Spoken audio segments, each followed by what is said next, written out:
33 নম্বর ম্যাথে দেয়া আছে একটি রকেট 300 কেজি পার সেকেন্ড হারে জ্বালানি দহন করে। দহনের ফলে উৎপন্ন গ্যাস 5000 মিটার পার সেকেন্ড বেগে নির্গত হয়। রকেটটির প্রাথমিক ভর 5000 কেজি হলে 10 সেকেন্ড পরে রকেটটির ত্বরণ কত হবে? এখন রকেটটা আমাদের জ্বালানি দহনের হার দেওয়া আছে বা ডিএমডিটি ইকুয়াল দেওয়া আছে হচ্ছে 300 কেজি পার সেকেন্ড। বেগ দেওয়া আছে হচ্ছে V equal 5000 metre per second.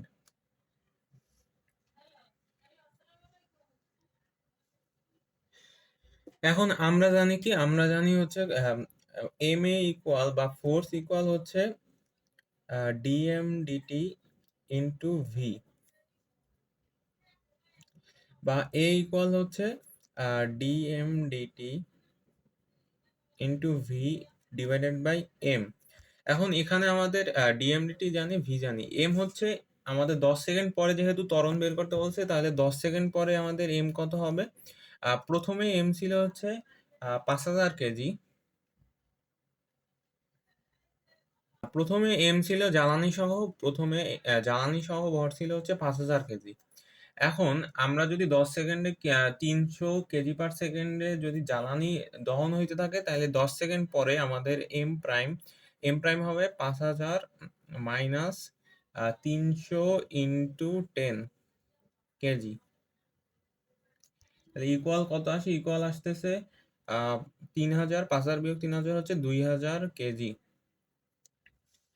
এখন আমাদের এ কত আসে? তাহলে এ আসে হচ্ছে 300 into 5000 divided by 2000।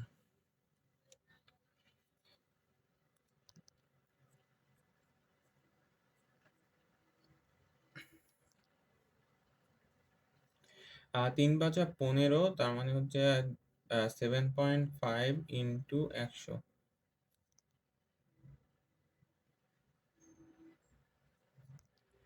Metre per second square.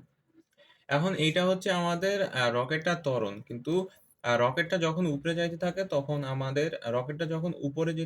তখন আমাদের অভিকর্ষ ত্বরণটা নিচের দিকে যাইতে থাকে। তাহলে আমাদের লব্ধি ত্বরণটা যদি বের করি, এ প্রাইম হচ্ছে এ মাইনাস জি ইকুয়াল হচ্ছে 750 মাইনাস 9.8 ইকুয়াল কত আসবে? ইকুয়াল আসবে হচ্ছে 10 বদলে 40, তাহলে 740.2 metre per second square.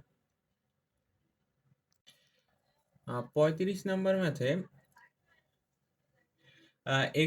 100 metre ব্যাসার্ধ বিশিষ্ট একটি বাঁকা পথে 60 কিলোমিটার পার আওয়ার বেগে গাড়ি চালাতে হলে পথটিকে কত ডিগ্রি কোণে আনত রাখতে হবে? এখন এটা হচ্ছে ব্যাংকিং কোণের একটা ম্যাথ।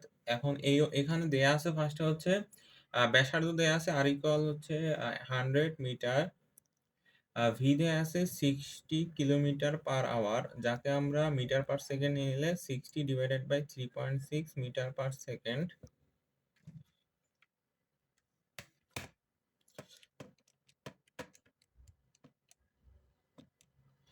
16.667 metre per second. এখন আমরা জানি হচ্ছে tan থিটা ব্যাংকিং কোণের ক্ষেত্রে tan theta equal V square by R G.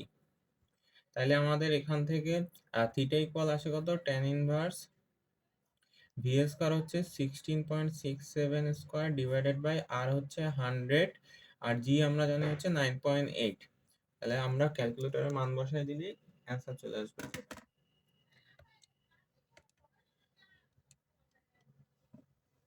16.67 square divided by 100 into 9.8, 15.83 degree. 15.83 degree. 36 number ম্যাথে একটি গাড়ি 50 কিলোমিটার পার আওয়ার বেগে 60 মিটার ব্যাসার্ধের একটি রাস্তায় মোড় নিতে হলে আনুভূমিকের সাথে রাস্তাটির আনতি কোণ বা ব্যাংকিং কোণ কত হওয়া প্রয়োজন? এটাও আগেরটার মতো সেম ম্যাথ। আনত কোণ বা ব্যাংকিং কোণের ম্যাথের ক্ষেত্রে দেয়া আছে ফার্স্টে হচ্ছে ভি দেয়া আছে 50 কিলোমিটার পার আওয়ার, যেটাকে আমরা যদি মিটার পার সেকেন্ডে নেই, 50 divided by 3.6 metre per second equal হচ্ছে 50 ভাগ 3.6, 13.88 মিটার পার সেকেন্ড। আর আর দেয়া আছে 60 মিটার। তাহলে tan থিটা ইকুয়াল ব্যাংকিং কোণের ক্ষেত্রে V square by R G. তাহলে থিটা ইকুয়াল হচ্ছে tan inverse V square, V হচ্ছে 13.88 স্কোয়ার ডিভাইডেড বাই আর হচ্ছে 60 ইন্টু 9.8 ইকুয়াল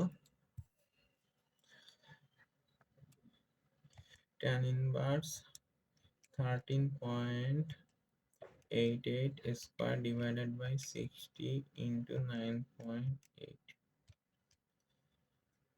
18.14 ডিগ্রি, 18.14 ডিগ্রি। আর 37 নম্বর ম্যাথে রেল লাইনের একটি বাঁকের ব্যাসার্ধ 98 মিটার এবং লাইনের দুই পাতের মধ্যবর্তী দূরত্ব 1.525 মিটার। ভিতরের পাত অপেক্ষা বাইরের পাত কতখানি উঁচু হলে বাহিরের পাতে কোনরূপ চাপ প্রয়োগ না করে একটি ট্রেন 9.8 মিটার পার সেকেন্ড দ্রুতিতে বাঁক নিতে পারবে? এখন ব্যাংকিং কোণের ক্ষেত্রে আমরা দুইটা সূত্র জানি, একটা হচ্ছে tan থিটা হচ্ছে ভি স্কোয়ার বাই আর জি, আরেকটা হচ্ছে এইচ ইকুয়াল হচ্ছে D sine theta.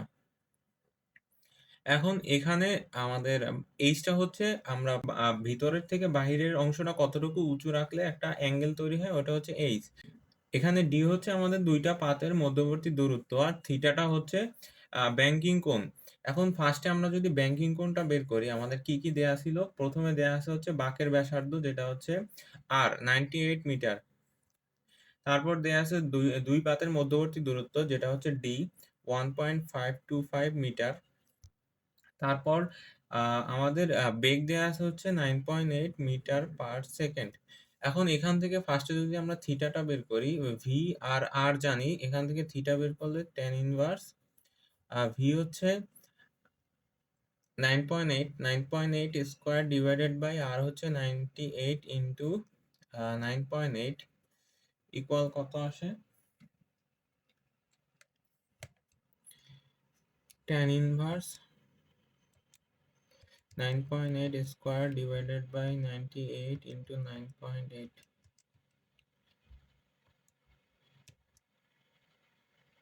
5.71 degree, 5.71 degree. এখন এখান থেকে আমাদের এইচ ইকুয়াল হচ্ছে ডি সাইন থিটা। তাহলে ডি দেয়া আছে 1.525 ইন্টু সাইন 5.71 ডিগ্রি ইকুয়াল কত আসবে? 1.525 ইন্টু সাইন 0.1517, 0.1517 মিটার প্রায়। তাহলে আমাদের এতটুকু উঁচু রাখলে আমরা কোনো প্রকার চাপ প্রয়োগ না করে ট্রেন বাঁক নিতে পারবে। 38 নম্বর ম্যাথে একটি ফ্লাইহুইলের প্রথমে কৌণিক বেগ দেওয়া আছে 2 পাই রেডিয়ান পার সেকেন্ড থেকে 6 পাই রেডিয়ান পার সেকেন্ডে উন্নীত করা হলে 100 জুল কাজ সম্পন্ন করতে হয়। হুইলটির জড়তার ভ্রামক নির্ণয় করো। এখন ফার্স্টে আমাদের ওমেগা নট বা আদি কৌণিক বেগ দেওয়া আছে হচ্ছে twice pi radian per second, আর ওমেগা শেষের বা ওমেগা ফাইনাল দেওয়া আছে হচ্ছে 6 পাই রেডিয়ান পার সেকেন্ড। এখন আমরা কাজ সম্পন্ন করছি হচ্ছে এখান থেকে এই গতি থেকে এই গতিতে কিন্তু আমরা কাজ সম্পন্ন করছি 100 জুল। এখন ফার্স্টে যদি আমরা গতিশক্তিটা হিসাব করি, তাহলে ফার্স্টে ইনিশিয়াল কত আসবে? Half I omega initial square, আর ফাইনাল গতিশক্তি হবে half I omega F square. এখন এখান থেকে আমরা গতিশক্তির যে পরিবর্তনটা পাই, ওইটাই তো আমাদের কাজ করতে হয়েছে। তাহলে ডেল ই ইকুয়াল হচ্ছে আমাদের ডাব্লু ইকুয়াল হচ্ছে half I omega final square minus omega initial square. এখন এখান থেকে আমরা কি পাই যে 100 equal half into I into ফার্স্টে হচ্ছে 6 পাই স্কোয়ার অর্থাৎ 36 পাই স্কোয়ার মাইনাস টোয়াইস পাই, তাহলে টোয়াইস পাই হচ্ছে 4 পাই স্কোয়ার। তাইলে আমাদের আই কত আসতেছে? I equal 200 divided by 36 pi square minus 4 pi square equal